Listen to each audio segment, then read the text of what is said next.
Hello, Assalamu alaikum. So today again we are going to discuss about the third lecture of history. अभी तक हमने दो lectures किए जो हमारे इंट्रोडक्टरी लेक्चर्स थे और आज जो हमारा लेक्चर है it is about the freedom struggle of India. तो हम एंशियंट हिस्ट्री भी पढ़ेंगे, मीडिवल भी पढ़ेंगे, लेकिन ये मॉडर्न हिस्ट्री का पार्ट है फ्रीडम स्ट्रगल ऑफ इंडिया। तो हम यहाँ से स्टार्ट करेंगे क्योंकि ये बहुत ही इंपॉर्टेंट है। ठीक है, तो लेट अस गेट स्टार्ट। तो आज हमारा फ्रीडम स्ट्रगल का जो पहला टॉपिक है it is about the revolt of 1857, जिसको हम उर्दू में 1857 की बगावत के नाम से भी जानते हैं। रिवोल्ट ऑफ 1857 जो है it is an important landmark in the history of India which occurred during the time of Lord Canning. जब लॉर्ड कैनिंग जो है इंडिया के गवर्नर जनरल थे, बादशाह थे, इसी के टाइम पे रिवोल्ट 1857 की जो बगावत है ये हुई है। ठीक है, अब यहाँ पे रीजन है कि जो रिवोल्ट 1857 है, the revolt 1857 was very much fundamentally different from the earlier revolts। इससे पहले भी कुछ छोटे छोटे रिवोल्ट्स हुए थे इंडिया में अगेंस्ट द ब्रिटिशर्स, लेकिन उनको साथ में ही जब वो रिवोल्ट होते थे उनको साथ में ही क्रैश किया जाता था with the help of Britishers उनको खुद क्रैश करते थे। ठीक है, उनको फैलने नहीं देते थे। लेकिन ये जो रिवोल्ट है it is something different from earlier revolt. ये बहुत ही डिफरेंट है क्योंकि इसका जो है इसका बहुत ज्यादा इन्फ्लुएंस रहा है स्पेशली नॉर्दर्न इंडिया में। ठीक है, तो हम देखेंगे आगाज कैसे हुआ, क्यों हुआ। लेकिन इससे पहले जो अर्लियर प्रेसिडेंट्स थे या अर्लियर डिसीजंस या अर्लियर रिवोल्ट्स हुए थे, छोटे छोटे revolts against British rule in India, वो कहाँ कहाँ पे हुए थे। 1806 में 1806 में जो है रिवोल्ट हुआ वेलोर में। वेलोर म्यूटिनेटेड बाय सिपाहीज, यानी कि इंडियन सिपाहीज ने 1806 में वेलोर में एक बगावत स्टार्ट की अंग्रेजों के खिलाफ। ये जो सिपाहीज है ये उस टाइम इंडिया के सोल्जर्स को कहा जाता था जो ब्रिटिश गवर्नमेंट के अंदर एज अ मिलिट्री या एज अ सोल्जर काम करते थे, और उनको अंग्रेजों ने अलग से नाम दिया गया था सिपाहीज। ठीक है, तो इन सिपाहीज ने, इंडियन सिपाहीज ने जो इंडिया के रहने वाले थे लेकिन ब्रिटिशर्स के अंडर काम करते थे, इन्होंने एक बगावत की 1806 में अंग्रेजों के खिलाफ। बहुत सारे रीजंस के लिए, वो रीजंस भी हम आगे देखेंगे। और उसके बाद 1824 में 47th रेजिमेंट ऑफ सिपाहीज एट बारकपुर में एक रेजिमेंट, एक फौजी दस्ता था जो आता था 47th रेजिमेंट में, और इसमें सारे इंडियन सोल्जर्स थे, इंडियन सिपाहीज थे। और इन्होंने एक म्यूटिनी स्टार्ट की। म्यूटिनी क्यों स्टार्ट की? इनको कहा गया था कि आप जो है आप बर्मा जाइए। इनकी पोस्टिंग बर्मा की गई। ये 47 में जितने भी सिपाहीज थे इस सारे रेजिमेंट को कहा गया था, इनको ट्रांसफर किया गया था इनकी पोस्टिंग बर्मा, क्योंकि म्यांमार भी उस टाइम ब्रिटिशर्स के अंडर ही था। ठीक है, इनको कहा गया कि आप वहां पे जाइए, आप वहां पे अपनी ड्यूटी करें। ठीक है, लेकिन जो इंडियन स्पाइस थे they refuse to go to Burma by sea route, और इनको कहा गया कि आप समंदर के थ्रू जाइए। ठीक है, तो लेकिन they all refuse to go to Burma. इन्होंने कहा हम बर्मा नहीं जा सकते। अब क्वेश्चन है इन्होंने क्यों कहा हम नहीं जा सकते। बेसिकली उस टाइम जो हिंदू रिलीजन था या हिंदू मजहब था उस टाइम के उस टाइम उनके एक मजहब में एक मिथ था, वो ये था कि जो भी कोई इंडियन हिंदू सी रूट को क्रॉस करता है फिर दूसरी कंट्री में, दूसरे एरिया में जाता है इंडिया को छोड़कर, उसका मजहब उसी टाइम खत्म होता है। तो यहाँ पे जो इंडियन सोल्जर्स थे उन्होंने कहा कि हम सी रूट को अगर क्रॉस करेंगे तो हम अपना मजहब खो बैठेंगे, इसीलिए they refuse to go to Burma by sea route. और इन्होंने इसके खिलाफ आवाज उठाई, बगावत स्टार्ट की, अंग्रेजों के खिलाफ रिवोल्ट स्टार्ट किया 1824 में कि हम नहीं जा सकते हैं। लेकिन इसको भी क्रैश किया अंग्रेजों ने। और भी कुछ छोटी छोटी म्यूटिनीज हुई थी। 1825 में आसाम में हुआ था, 1838 में शोलापुर में हुआ, 1844 में सिंध में हुआ, 1849 to 59 में पंजाब में हुआ। तो ये इतनी ज्यादा इंपॉर्टेंट नहीं है लेकिन ये इंपॉर्टेंट है। ठीक है, तो अब आगे देखेंगे। अब यहाँ पे हम जो रिवोल्ट असल में पढ़ने जा रहे हैं 1857, हम देखेंगे कि रिवोल्ट 1857 जो है लॉर्ड कैनिंग गवर्नर जनरलशिप के दौरान में क्यों हुआ है, रीजन क्या था। तो इसके पीछे जो काज था, बहुत सारे काजेज है।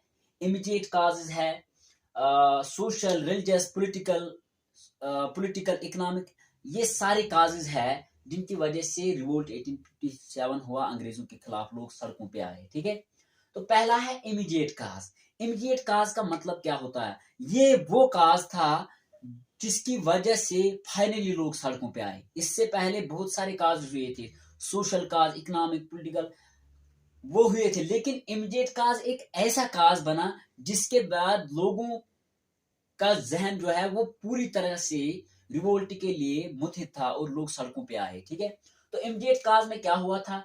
इमीडिएट काज जो है introduction of Enfield rifle with greased cartridge, यानी कि इमीडिएट काज में अंग्रेजों ने क्या किया? अंग्रेजों ने एक नया राइफल, एक नया बंदूक इंडियन सिपाहीज के लिए अनाउंस किया। उससे पहले जो इंडियन सिपाही थे वो ब्राउन बेस का एक मतलब एक राइफल या बंदूक होती थी, उसको वो यूज करते थे। लेकिन अब ब्रिटिशर्स ने एक नया बंदूक भेजा था इंडियंस के लिए, और जिसका नाम था एनफील्ड राइफल, और it was used in place of Brown Bess. लेकिन यहाँ पे इंडियन सिपाहीज ने कहा, they refuse to use the Enfield rifle. अब क्वेश्चन है क्यों उन्होंने कहा हम ये बंदूक इस्तेमाल नहीं करेंगे? बेसिकली इसके लिए जो ब्लड आया था, उस ब्लड का एक रूमर फैला था इंडियन स्पाइस के दरमियान। एक रूमर फैला था। रूमर ये था कि जो ब्लड हम यूज करेंगे उसके ऊपर जो शेल है, जो कवरिंग है जिसमें ब्लड होगी, वो हमने मुंह से काटना है। लेकिन जो उसके ऊपर जो शेल है वो पिग फैट और काउ फैट का बना हुआ है।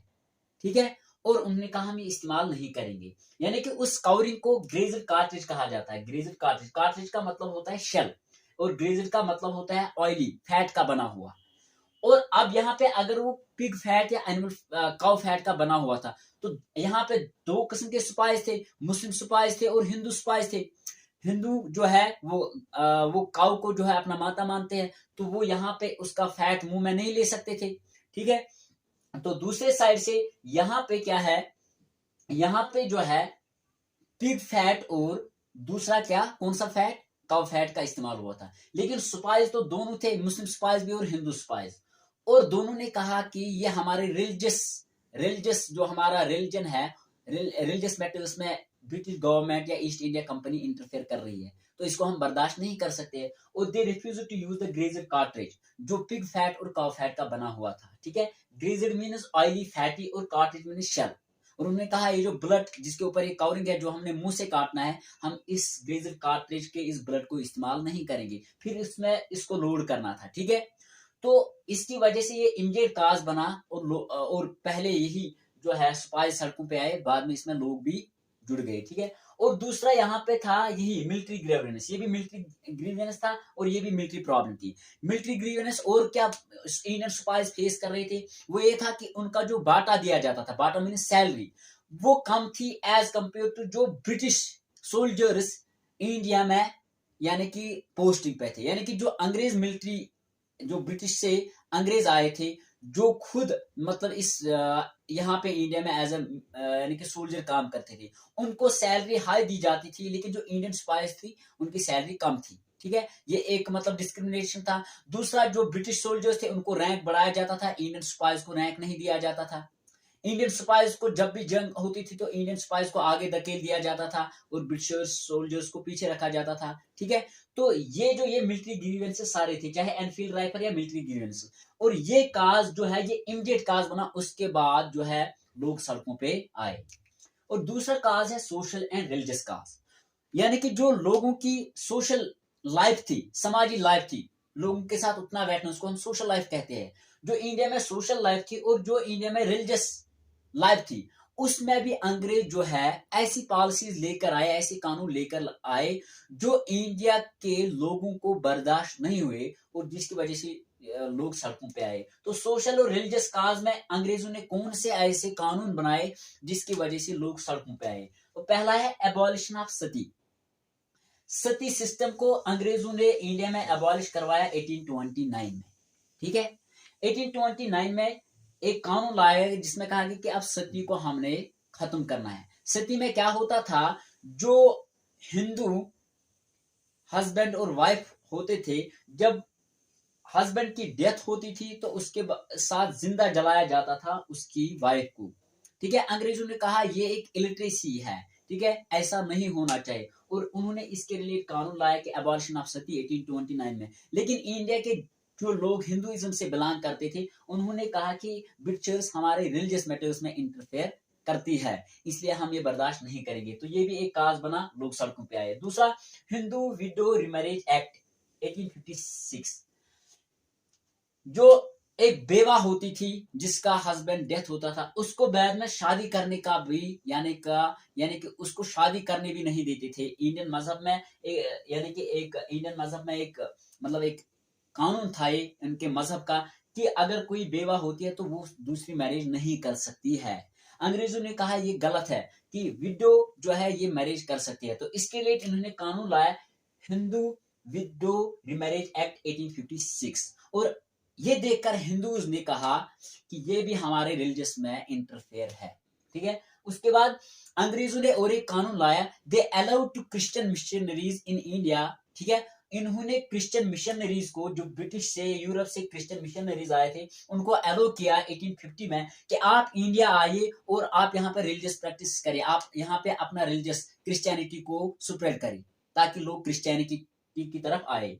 तो जो इंडिया में लोग थे, इन्होंने कहा कि यहाँ पे जो है अंग्रेज अपनी क्रिश्चियनिटी को स्प्रेड कर रहे हैं, जिससे हमारे मजहब को नुकसान पहुंच सकता है, ठीक है। ये भी रीजन बना, ठीक है। तो Britishers allowed Christian missionaries to allowed in India to spread Christianity, ठीक है, 1850 में। तो ये सोशल और रिलीजियस काज में है। और एक इसी सोशल और रिलीजियस काज का एक इश्यू है, वो है रिलीजियस डिसेबिलिटीज एक्ट 1850। अंग्रेजों ने और एक कानून पास किया, ये इसके साथ लिंक है क्रिश्चियन मिशनरी के साथ। जब क्रिश्चियन मिशनरीज को अलो किया, और इसी टाइम पे एक कानून लाया गया अंग्रेजों के जरिए, वो है religious disabilities act 1850। Religious disabilities act में क्या कहा गया? रिलीजियस डिसेबिलिटीज में अंग्रेजों ने कहा, ये कानून कहता है कि अगर कोई हिंदू क्रिश्चियनिटी में कन्वर्ट होता है, क्रिश्चियनिटी को एक्सेप्ट करता है, और उसकी जो प्रॉपर्टी होगी, उसका फादर जो है उसकी प्रॉपर्टी नहीं छीन सकता है, उसकी प्रॉपर्टी उसको मिलेगी, अगरचे वो अपने हिंदू मजहब को छोड़ता है और क्रिश्चियनिटी को एक्सेप्ट करता है, ठीक है। तो यही था रिलीजियस डिसेबिलिटी एक्ट 1850 में, जिसमें कहा गया कि अगर कोई हिंदू बच्चा जो है या कोई हिंदू सन जो है, अगर वो क्रिश्चियनिटी को एक्सेप्ट करता है, तो उसके बाद उसकी जो प्रॉपर्टी है, अगर फादर कहेगा कि मैं अब इसकी जो प्रॉपर्टी उसको नहीं दूंगा, उसको सजा मिलेगी, लेकिन उसको इसकी प्रॉपर्टी देनी है। यही था रिलीजियस डिसेबिलिटीज एक्ट 1850। तो इंशाल्लाह आने वाले लेक्चर में हम इसको क्लियर करेंगे, और अदर काजेज, पॉलिटिकल, इकोनॉमिक काज, जो बाकी काजेज है वो भी हम डिस्कस करेंगे। और कब रिवोल्ट 1857 असल में स्टार्ट हुआ, ये काज बना, लेकिन टाइम क्या था उस टाइम, वो भी हम इंशाल्लाह आने वाले लेक्चर में डिस्कस करेंगे। होप कि आपको ये समझ आएगा। Thank you, have a